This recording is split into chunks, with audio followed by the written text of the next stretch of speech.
오늘 우리가 함께 읽은 이 고린도전서 7장 17절부터 24절 말씀을 중심으로요. 부르신 그대로 그리스도의 종으로, 부르신 그대로 그리스도의 종으로 라는 제목으로 함께 말씀을 살펴보도록 하겠습니다.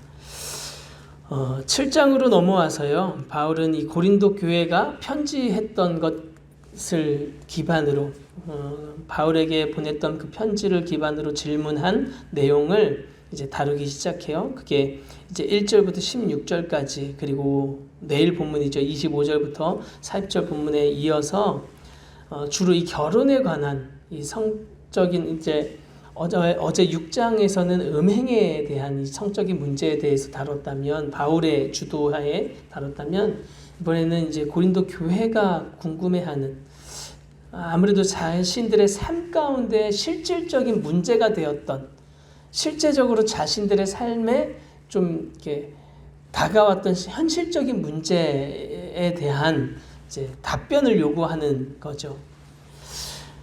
그래서 1절부터 5절까지, 오늘 7장 우리가 읽진 않았지만 1절부터 5절까지는 부부간의 성관계에 대한 이야기, 그리고 6절부터 9절까지는 결혼, 그리고 독신한 것에 대한 이야기, 그 다음에 10절부터 16절까지 이혼에 대한 부분을 조금은 이제 바울의 입장에서 정해주는, 간단히 정리해주면서 이제 마무리해주는 그런 내용으로 이렇게 쭉 기록되어져 있어요. 그리고 오늘 우리가 읽은 이 17절에서 24절 본문이 어쩌면 제가 바르게 본문을 이해했다면 이 7장 전체에서 핵심이 되는 내용이 아닌가 하는 생각이 들어요. 여러 가지 우리 현실의 상황들, 너희가 나에게 묻고 싶은 이야기들이 많이 있지만 이 모든 것들을 분명하게 정할 수 있고 바르게 갈 수 있는 이제 핵심, 결론이자 이 모든 것들에 대한 방향성, 이게 오늘 우리가 읽은 본문이지 않을까 하는 생각이 들어요. 지금도 사실 그렇지만 본문 당시에도 이 결혼 문제, 부부 관계에 대한 여러 가지 상황들에 대해서 문제가 있었던 것으로 우리가 생각해 볼 수 있죠. 어떤 시대든지 간에 이런 문제는 분명히 있는 것 같아요. 그리고 더 나아가서 오늘 우리가 읽은 본문에서도 이제 종교적으로 할례자나 무할례자냐, 그리고 이 관계에 있어서 종이냐 종이 아니냐, 뭐 이런 문제들까지 실질적으로 만나게 되어지는 그런 상황들, 문제들, 이런 여러 가지 다양한 문제들과 상황에 처해 있을 때에 세상은 우리에게 여러 가지 다양한 이해들, 다양한 해답, 다양한 방법들을 제시하죠. 그런데 우리가 여러 가지 방법을 취할 수 있어요. 대처할 수도 있고요. 근데 오늘 고린도 교회가 사실 바울에게 묻는, 그리고 바울이 답해주고 싶은 건 하나님의 백성으로서, 하나님의 사람으로서 어떻게 이 상황, 이 문제들을 이제 헤쳐갈 것인가. 이것 때문에 사실은 우리가 궁금한 거잖아요. 우리의 문제에 있어서도, 우리 삶의 여러 가지 상황에 있어서도. 아마 이 본문 당시에는요, 이 고린도 교회가 바울에게 묻는 이 질문들을 유추해 보면 아마 금욕적인 영성, 금욕적인 어떤 대안들을 고린도 교회가 받았던 것 같아요. 어떻게 금욕하면서 이걸 어떻게 피할 것이냐, 유혹을 이길 것이냐, 이런 방법으로 제시해 주었던 것 아닌가. 사실 여러 가지로 대답을 했지만 오늘 우리가 읽은 본문에서 19절 마지막 부분에서도 바울은 그 입장인 것 같아요. 오직 하나님의 계명을 지킬 따름. 우리가 하나님의 말씀 앞에서 어떻게 할 거냐, 우리가 말씀 앞에서, 하나님의 말씀 앞에서 어떻게 하는 것이 옳은 것이 될까, 이런 이야기죠. 세상적인 관점에서 우리가 대안을 찾고 방법을 찾으면 상식적인 수준으로 조금 더 기울어지게 되는 것 같아요.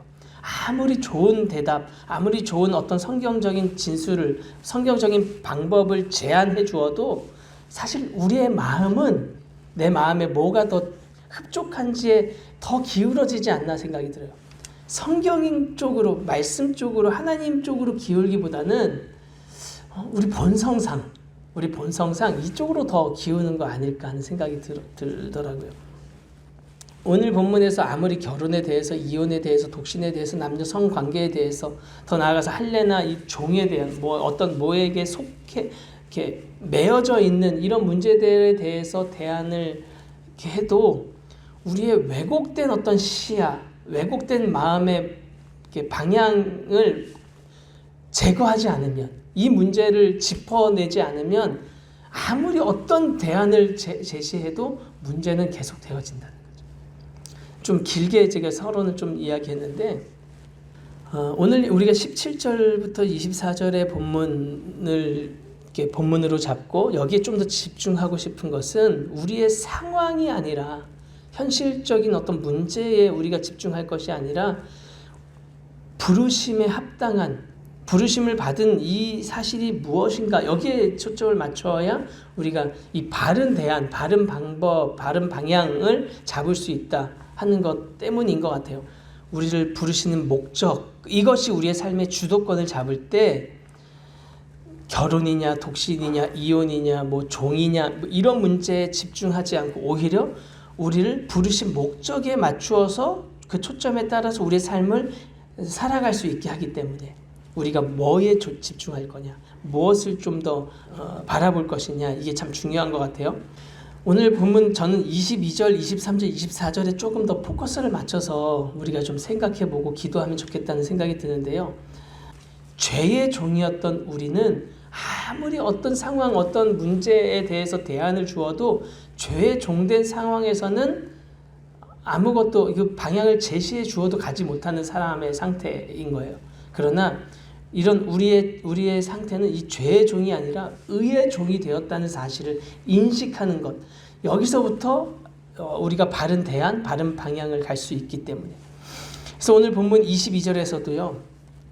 우리가 부르심을 따르는 삶이 어떤 상황, 어떤 현실에 있느냐, 이거에 중요한 게 아니라 내가 부르심을 받았다라는 이 사실을 깨닫는 그 자체, 그것이 내 현실에 어떠하냐에 따라서가 아니라 부르심에 맞는 합당한 삶을 살아갈 수 있게 하는 것은 이것을 인식하는.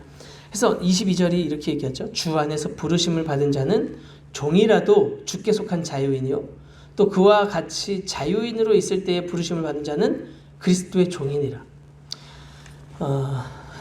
어떤 상황으로부터 매어져서 종처럼 자기가 이 상황에서 더 이상 내가 벗어날 수 없어, 이 문제에서 내가 헤어날 수 없어 라고 여겨지는 삶일지라도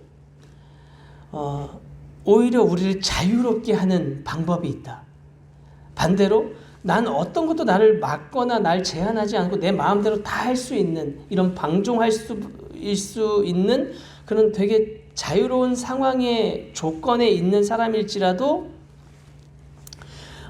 우리가 부르심을 받은 자라는 사실을 기억하면 기꺼이 내가 그리스도의 종으로 메인바 될 수 있는, 메인바 되면서도 자유함을 누릴 수 있는 그런 존재, 그런 존재가 바로 오늘 본문에서 이야기하는 그리스도의 종이라는 거예요. 그리스도의 종은 무엇도 우리를 메어두거나 속박하지 못하는 자유인으로 서게 하고, 반대로 우리가 이 죄, 우리의 마음을 따라서 죄에 방종하는 그런 삶을 살아갈 수도 있지만 그렇게 우리를 놔두지 않고 오직 부르심을 따라 이 복음의 삶, 의의 삶을 살아갈 수 있게 하는 존재, 이게 그리스도의 종이 되어지는 거죠. 그리스도의 종의 삶. 오늘 보면 24절에서 어떻게 바울은 마무리를 하느냐면 부르심을 받은 대로 하나님과 함께 거하라 이렇게 얘기해요. 결혼을 할 거냐 안 할 거냐, 독신으로 살 거냐, 이혼할 거냐 안 할 거냐, 어떻게 할 거냐, 이것이 사실 중요한 게 아니라 우리에게 진짜 중요한 건 하나님과 함께 거하는 삶.